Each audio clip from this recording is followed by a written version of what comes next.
Congratulations. Thank you. I'm still crying. I've seen it like, I don't know how many times. I can't go through it yet. It's very hard to go right into this because it is so powerful. But yeah, I prepped myself. You know, I know what's going to happen. Yeah, I know. That's even more proof. Every time the son, you know, get the phone at the end, forget it. I guess the question for you is, how did this happen? How did the two of you get to be the collaborators on this, and how did you become the director? Michelle comes with the script and asks for my help, say, you know, I would love to do that, and can you help to produce, in fact? And of course, if you want to direct, you're welcome. And I said, no, I'm busy, no, I can't direct, but I can help you. And then I read the script, and I cried. And I called her back and I said, I find a director maybe. And you read the thing and you say, okay, that's what I'm going to do for the next 2 years. It's as powerful as that when you read it. And I knew, like, probably most of us, like 5% of her story. I didn't know about the love story, which is for me the cement. I mean, she will be not able to do all of this without him. And I wish I can be such a husband. It's a dream. We all aspire to that. Yeah. And then we start. The most difficult for me is to make a film about someone who is alive that you can't meet. Yeah. That's terrible. You're like freaking out every day. Like, the last thing I want to do is to have a lack of respect on her. You know, so I don't know. Is it true? And so I try to be as true as I can. So, for example, the house in Oxford is their house. It's their apartment.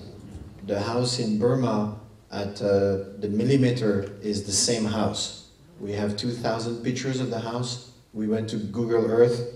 We measure everything, the distance from the lake, and I recreate the entire same house. Even the piano is the same. And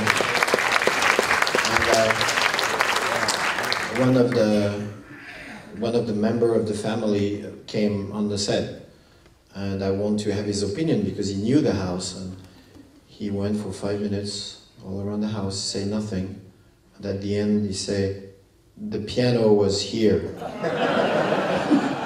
So, okay, we moved the piano there, it's okay. Well, let me ask you something about working together, because obviously this is a role of a lifetime, and it's just so unbelievable, your performance and how... Excuse me 1 second, because also the speech that you have sometimes, for example, when he's speaking at the radio, at the announcement of the Nobel Peace Prize, it's the exact speech of the husband on the Nobel Peace Prize. It's the exact speech of the kid, of Alex. You know, so we were very respectful. That comes across loud and clear. But the similarities in the performance is so great. And I was thinking, well, in terms of Sue's will, this will of iron, how did that relate to the two of you working together? Because I have a feeling you may be like her in other ways too, with a will of iron, and as you as the actress and you as the director. Any stories there you would like to convey? I think for me, the director is the soul of the film. You could have a great script, but if he doesn't have the vision, he doesn't know how to tell the story, it's just another movie. And especially with this particular film, it needed someone who truly had the passion and belief and wanted to tell the story. It wasn't like a job opportunity. Yeah, I have 3 months, 4 months, I can shoot the movie. Anybody can shoot a film. But like, the one reason why I didn't think of Luc as the director first, because I asked him once upon a time, and he said, you know, the story will have to be so powerful and meaningful for me to want to spend at least a year or 2 years of my life in it, and time away from my family. So on the day that he said, you know, I think I found your director, and it could be me, I fell off the chair. I really did. Because that was commitment. Once we were in the movie, I completely trusted him. And that is what you have to do, because the emotional journey was horrible, to say the least. Outwardly, she's always represented such strength and dignity and calm, but as I was doing the research on her, you glimpse moments of that pain, and whenever anybody brings up the subject matter, she always talks about how somebody else was suffering much more than them. You know, families had lost.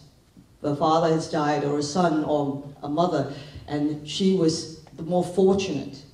And I remember one particular interview that really touched me to the core was on the day that Michael Eris died, and she was campaigning. And the reporter had said to her, you know, your husband is very sick, how do you, and you could see that, and she continued to be who she is. But what here, for me, what we really wanted to show, or I do at least, we do, I think, is to let you have a glimpse of that heartache. And it is necessary. When you feel for her, you will understand why she did it. It's for the people of Burma. And we hope that if you have been touched or moved in a certain way, you will reach your hand out so that they know that they are not alone. And when we were working on this film, I knew Luc felt exactly the same way. So every time, every emotional scene that came, it was not easy, but it felt right. And we worked